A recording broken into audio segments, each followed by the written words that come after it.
the meaning of words in terms of two separate definitions. One is for denotation and one is for connotation, okay? Denotation means the dictionary definition. You go online, you punch in the word, you say dictionary, it gives you a choice of Merriam-Webster or some other dictionary. You take a look at the meaning, you read it, and that is fairly concrete and clear. But what happens over time is that words pick up additional baggage.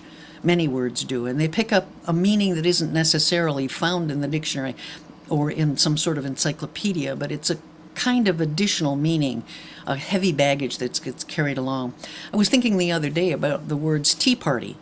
I grew up when the only thing that we knew about the Tea Party was that was kind of one of those musty, fusty old things from history where the founding, the American Revolution was sparked by the fact that some of the citizens in the United States were unhappy about the tea tax from England. So they dressed up as Native Americans and they jumped on a boat in Boston Harbor and they threw these bales of tea over the side to protest the tea tax, taxation without representation. So I had the historical story, and did it mean much to me in today's world? Only if I thought about what the role of the founding fathers were, what they'd think of America if they landed now. But then a few years ago what happened was that a group of people started showing up, calling themselves the Tea Party. They were primarily GOP, Republican people, who showed up across the country on April 15th, Tax Day, in fairly large rallies and continued on through that summer. And they were concerned about things like the debt and the healthcare bills, and they were wearing a lot of those revolutionary costumes, but I'm not sure that they particularly or explicitly completely channeled the founding fathers. Who can? I mean, we can only know what history tells us. And for many of us, that kind of changed our attitudes about, well, Tea Party nowadays doesn't mean the same thing. It has this additional baggage of meaning people who will come to the town square in this era and protest things that they view as either socialized changes in government or too expensive changes in government. So that word has picked up a connotation beyond what its dictionary definition once meant. One of the other things that is kind of unique, I think, in the United States is what's called a two-valued orientation. We tend to think of things in terms of either or. We tend to think of the United States in terms of red states or blue states. There are, in reality, various shades of purple in between because no one state is probably all Republican or all Democratic. Those are the colors used to denote those two parties and to connote them. So it means that, unfortunately, we tend not to in the United States, maybe because of our voting system. We don't always realize that there are probably more than just two sides to the story. You know, we always say that we want journalists to make sure they give us both sides of the story. Well, for most stories that I know of, there are at least 10 sides. You know, when you think about a critical issue about who should be taxed, how much, what's appropriate for individual taxation, for corporate taxation, things that are of profound importance for the future of the country, decisions that are going to be made. It isn't just a choice between one side or the other. There are many people who have opinions all across the spectrum, people who have opinions that are far outliers. We still have 6% of the people in the United States who think the world's flat, so they have a bit of a different orientation. Theirs isn't just a two-way orientation. So part of the challenge in communication is recognizing that there are multiple sides to the story, and each of those individuals who comes to read that story has their own selective perceptions, their own experience that can color how it is that they're gathering the information from you and how they're analyzing it and how they're internalizing it. We do know also that mass media plays some important roles in the culture, and we want to talk a little bit about those. It really, in some ways, used to be the thing that correlated all the responses of the society, and I guess that's changing a bit as we move from an analog to a digital world with all of its niche audiences. Back when I was young, there was a program on television that ran night after night after night called Roots. And it was the story written by Alex Haley about, looked at the slave culture and the advent of the Civil War and how it changed life in the South. Very dramatic series. And what happened is that it began a national conversation. Everybody was watching TV at night. The numbers exploded. It caused a conversation in the culture about what race history had meant to us and how our attitudes had changed since then in some ways and still hadn't changed in others, and some of the challenges that we face.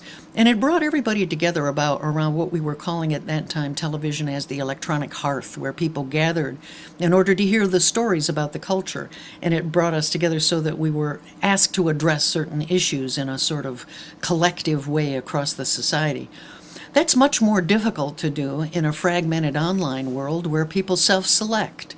We talked about that selective exposure. They only go to specific websites that they care about. They may not see a certain kind of news that would otherwise come to them. So that has changed, and as we've moved from analog to digital, we've been able to compartmentalize our media experience more than we have in the past.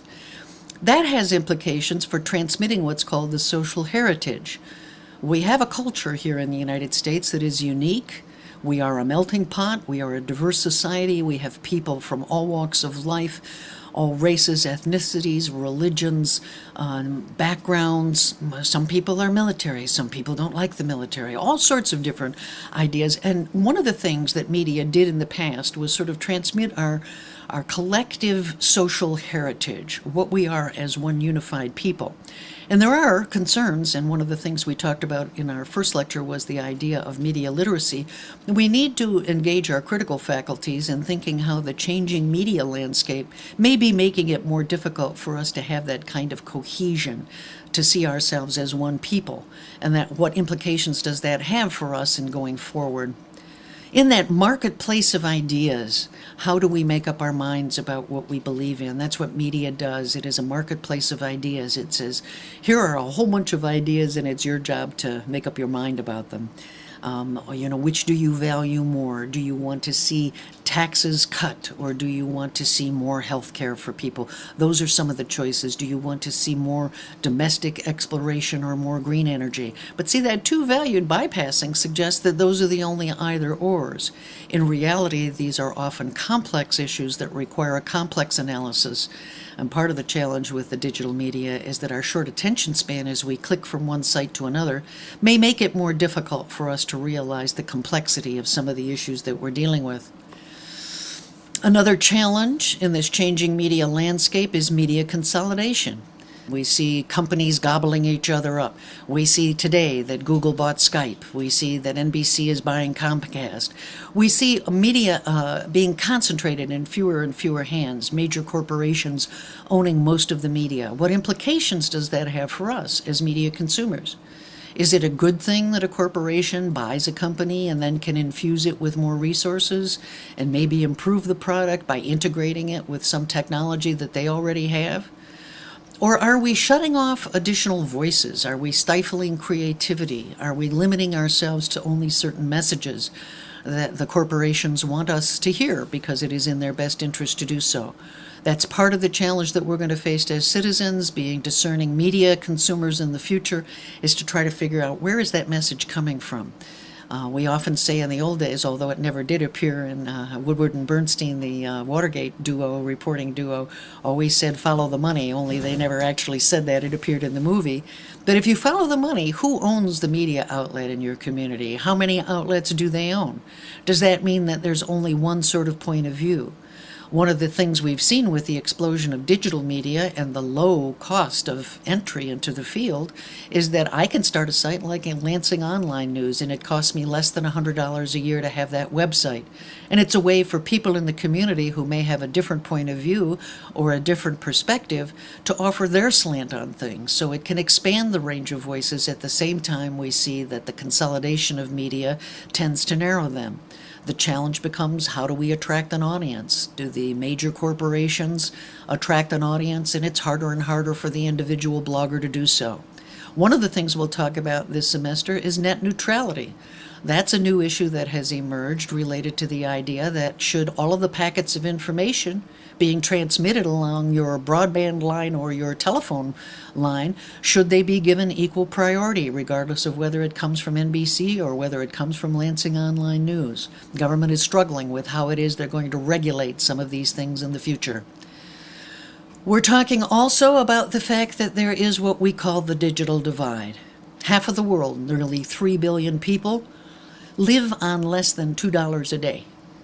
That seems staggering to me. That means that those are not people who are likely to be experiencing the digital revolution in any personal way. Though that statistic has been challenged, there is an argument being made that as many as half of the people on the face of the earth today will never send or receive a telephone call. That means that they are left behind in the digital divide, that as we grow ever more complex and technological, that those people who can't afford that kind of access to information suffer. Michigan, for example, 20% of our children live below the poverty line. How do we ensure that they have access to this wonderful, rich new world of media that exists online? There are counties in our state where as many as 40% of the people in those counties are functionally illiterate. They really don't read at a level where they can even read a job description in order to try to be able to apply for a new job. That leaves them behind. How are we going to face those challenges? That's part of the challenge that the media faces in this new world. I'll close today with a discussion of what we call the frame that I like to put around this course. A frame is a term that journalists use. It's a way that they describe sort of the story in a thumbnail. You know, journalists are storytellers. They tell a narrative, and they often like to put a frame around the story. This is a crime story, or this is a sports story, or this is a trend story.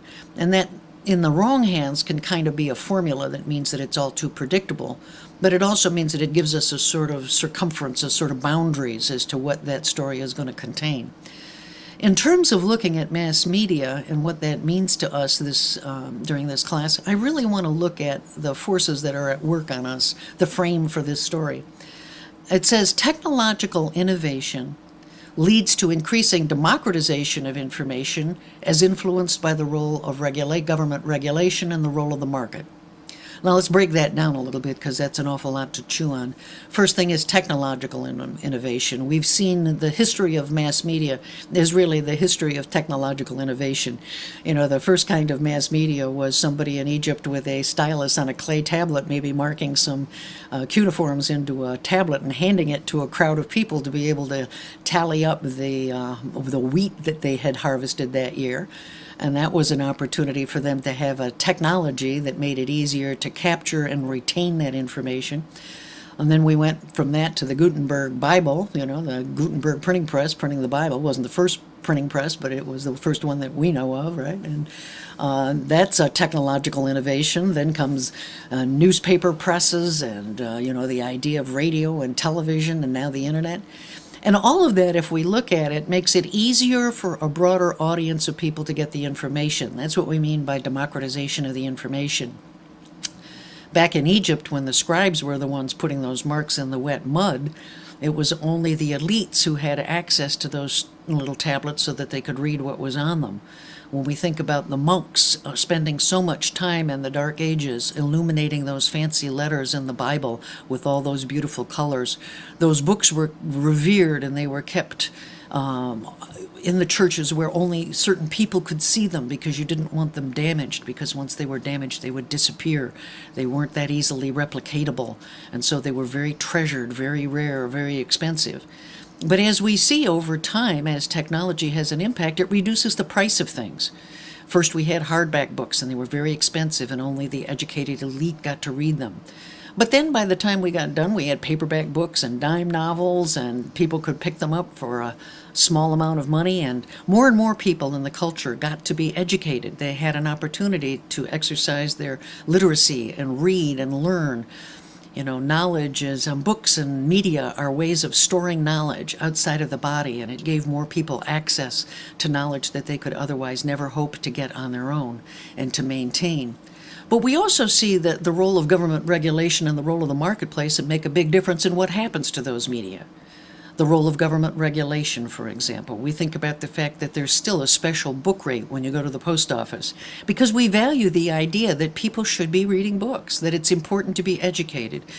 In our democratic society, we believe that that's an important value to transmit. So what do? Government comes in and gives a cheaper rate to send a book to somebody than it does to send a personal letter.